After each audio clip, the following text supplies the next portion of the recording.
അതുണ്ടെങ്കിൽ പിന്നെ ഇങ്ങനത്തെ ഒരു ഓഫീസിൻ്റെ ആവശ്യമില്ല എന്നാണ് എൻ്റെ അഭിപ്രായം. പിന്നെ അദ്ദേഹത്തിന് ഇഷ്ടമാണ്, ഇതൊക്കെ ഓരോരുത്തരും ഇഷ്ടമാണല്ലോ. എൻ്റെ അതേ ഇഷ്ടം തന്നെ മറ്റുള്ളവരും ഫോളോ അപ്പ് ചെയ്യണമെന്ന് പറയാൻ എനിക്ക് കഴിയില്ല. പക്ഷേ അദ്ദേഹം പറയുന്നത് ഈ നഗരമധ്യത്തിൽ ഒരു ഓഫീസ്, അതായത് MLA ഹോസ്റ്റലിലേക്ക് എപ്പോഴും ആളുകൾക്ക് ചെന്ന് കാണാൻ ഒരു പ്രയാസം ഉണ്ടായിട്ടില്ലല്ലോ. ഞാൻ 8 കൊല്ലം അവിടെ ഇരുന്നതല്ലേ. അദ്ദേഹത്തിൻ്റെ സുഹൃത്തുക്കളായിട്ടുള്ള CPM നേതാക്കന്മാരോടൊന്ന് ചോദിച്ചു നോക്കും, അവർക്ക് വല്ല ബുദ്ധിമുട്ടുണ്ടായിരുന്നു എന്നെ ഒന്ന് കാണാൻ. അവരൊക്കെ എന്നെ വന്ന്, ഞാൻ പാർട്ടി നോക്കാറില്ലല്ലോ, ഞാൻ അങ്ങനെയല്ലേ 8 വർഷം കൊണ്ടുപോയത്. ഞാൻ വട്ടിയൂർക്കാവ് എൻ്റെ വീട് പോലെയാണ് നോക്കിയിരുന്നത്. അതുകൊണ്ടാണ് ആൾക്കാർക്കൊന്നും ഒരു പ്രയാസം ഉണ്ടായിട്ടില്ല. അപ്പോൾ അങ്ങനെ നമ്മുടെ മുറി നമ്മൾ തന്നെ ഉപയോഗിച്ചാൽ വിവാദങ്ങൾ ഉണ്ടാവില്ല.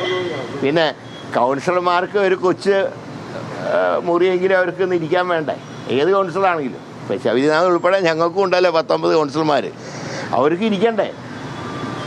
അവർക്ക് അത്രയും എന്താ പറയുക, സാമ്പത്തികമായിട്ട് അവർക്ക് വല്ലാത്ത ഞെരുക്കത്തിലാണ് കൗൺസിലർമാരൊക്കെ. കാരണം ജനം എപ്പോഴും അന്വേഷിക്കുക കൗൺസിലർമാരെയാണ്. MLA കണ്ടില്ലെങ്കിലും ശ്രദ്ധിക്കില്ല, പക്ഷേ ഒരു കൗൺസിലറെ കണ്ടില്ലെങ്കിൽ ചോദിക്കും.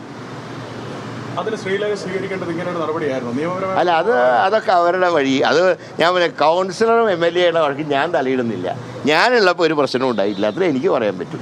ഒറ്റ കാര്യം, ഈ തലമുറ മാറ്റത്തിലൂടെ ഭരണം പിടിക്കാമെന്നാണ് പ്രതിപക്ഷ നേതാവ് പറയുന്നത്. എങ്ങനെയാണോ? അല്ല, കുറേ മാറണ്ടേ, ആൾക്കാർ, പുതിയ ആൾക്കാർ വരണ്ടേ.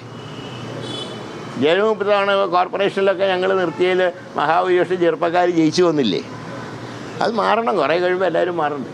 പരിചയസമ്പന്നരായ നേതാക്കളെ മാറ്റി നിർത്തുക, പരിചയസമ്പന്നരും വേണം, പുതിയ ആൾക്കാരും വേണം. അങ്ങനെ ഒരു മിക്സ്. അതാണ് 50% എന്ന് പറഞ്ഞതാ. 50% ന്യൂ ജനറേഷൻ. മാനദണ്ഡം വിജയസാധ്യത. ഏതാ? വിജയസാധ്യത, അതാണ് മുഖ്യമാണ്.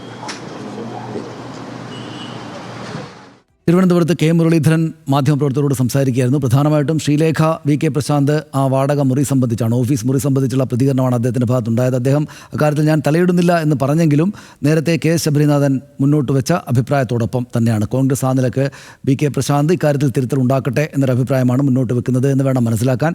അദ്ദേഹം ഈ തലമുറ മാറ്റം സംബന്ധിച്ച് കോൺഗ്രസിലെ പുതിയ ആളുകളായിരിക്കുമല്ലോ നിയമസഭാ തെരഞ്ഞെടുപ്പിൽ വരിക എന്ന നേരത്തെ ഉണ്ടായ അഭിപ്രായത്തെക്കുറിച്ച് അദ്ദേഹത്തോട് ചോദിച്ചപ്പോൾ അത് സ്വാഭാവികമായിട്ടും വേണ്ടതാണല്ലോ, പുതിയ ആളുകൾ വരേണ്ടതാണല്ലോ, ഞങ്ങളുടെ തദ്ദേശ സ്ഥാപനങ്ങളിലേക്ക് പുതിയ ആളുകളെ നിർത്തിയല്ലോ എന്ന് അദ്ദേഹം പറഞ്ഞു.